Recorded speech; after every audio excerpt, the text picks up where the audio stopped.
Saya punya 3 orang istri. Masya Allah. Yang satu saya biayai, yang kedua dan tiga semuanya adalah janda yang saya nikahi dan sudah mapan, hidupnya lebih dari saya. Pertanyaan saya, untuk istri 2 dan 3, saya jarang menafkahi uang, apa hukumnya buat saya? Sedangkan mereka tidak pernah menuntut apalagi meminta. Tetap wajib, tetap wajib. Walaupun mereka kaya. Anda laki-laki harus memberikan nafkah, dan nafkah ini adalah sesuatu yang sifatnya kalau tidak dikasih tidak berputar roda kehidupan. Makan, minum, pakaian, tempat tinggal. Kalau yang ikut materi saya pertama di Bali malam Sabtu kemarin, manajemen rumah tangga Islami, saya jelaskan itu. Masalah nafkah, ini kewajiban. Dan untuk menjaga hukum syar'i serta wibawa Anda di depan istri, harusnya tetap kasih. Walaupun mereka mampu. Untuk kebutuhan makan, minum, rumah, listrik, segala ini saya kasih. Kalau dia mau beli kendaraan punya dia sendiri, uang dia sendiri, dia sudah punya rumah sendiri, alhamdulillah itu punya dia. Tapi kita jangan tidak kasih nafkah. Mereka tidak minta juga itu bukan berarti gugur kewajiban, kecuali satu keadaan. Memang dia yang bilang, udah saya nggak usah dinafkahi. Dia tanazul namanya, melepaskan haknya dia. Nah, itu lain. Itu baru tidak ada masalah. Jadi saran saya harus tetap dikasih nafkah, kecuali mereka mengatakan itu.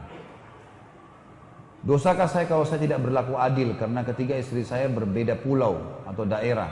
Ya. Tentu saja ini tergantung kesepakatan. Adil itu harus berlaku di 2 hal mutlak. Nafkah dan mabit, nginap. Ya. Jadi kalau misal satu kota, maka harus satu malam gitu. Digilir, memang begitu. Nabi SAW melakukan itu.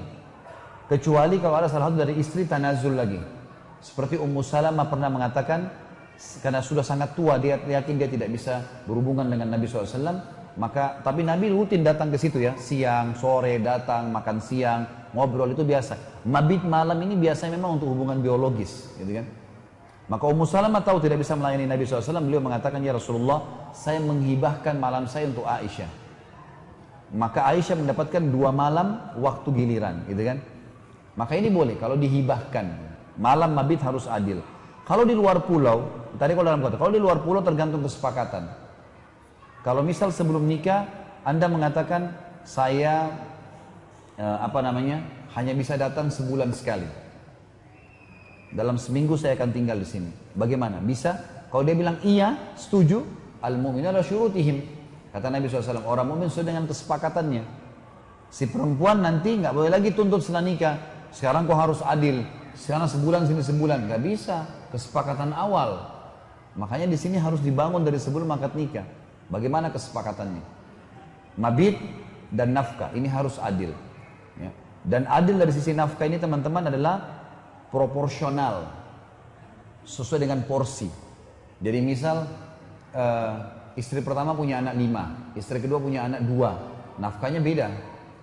Karena ini lebih banyak anaknya, pasti lebih banyak makanan yang dibutuhkan, pasti lebih besar rumah dan seterusnya. Maka keadilan di sini adalah proporsional.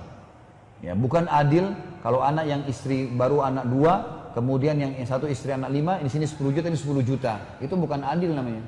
Malah zalim. Harus adil, diberikan sesuai dengan keadaannya. Dan laki-laki di sini teman-teman sekalian kalau jadi suami, kalau mau lebih baik adalah menyusun pengeluaran rumah, catat semuanya. Kemudian pengeluaran rumah itu dicatat, misal listrik, misal makan, minum dan seterusnya. Kemudian baru diberikan setiap bulannya. Dan alangkah bijaknya kalau seseorang di antara kita memberikan bonus buat istrinya.